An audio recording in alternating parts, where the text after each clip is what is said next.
స్పష్టంగా చెబుతాడు కృష్ణుడు, ఉద్ధవా శివుడికి నాకు తేడా ఏమిటంటే శివపూజ చేస్తే ఎవరికైనా మొత్తం సంపదలు ఇస్తాడు, నా పూజ ఎవరన్నా చేస్తే మొత్తం లాగేస్తా, ఆ విషయం చెప్పేసి అన్నాడు.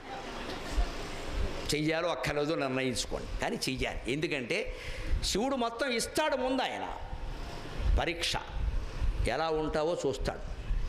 కృష్ణుడు మొత్తం లాగేస్తాడు, పరీక్ష ఎలా ఉంటావో చూస్తాడు. ఇచ్చేసి ఆయన పరీక్షిస్తాడు, లాగేసి ఈయన పరీక్షిస్తాడు. 2 ఎగ్జామినేషన్లే, ఒకటి క్వార్టర్లీ, ఒకటి హాఫ్ ఇయర్లీ, అంతే తేడా. ఒకటి 3 నెలల పరీక్ష, ఒకటి 6 నెలల పరీక్ష. నీకు ఐశ్వర్యం ఇచ్చినా సరే శివుడు నువ్వు జాగ్రత్తగా లేకపోతే మొత్తం పోతుంది. ఐశ్వర్యం ఉంది కదా అని శివుడిని మర్చిపోయావనుకో మొత్తం సంహారం, రుద్రం, ప్రళయం అయిపోయినట్టే లెక్క.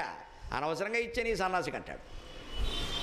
ఇచ్చినా మర్చిపోకూడదు దేవుణ్ణి. ఆ దేవుడు ఇచ్చిందండి మనకెక్కడదండి అని మన ధ్యానంలో మనం ఉండాలి.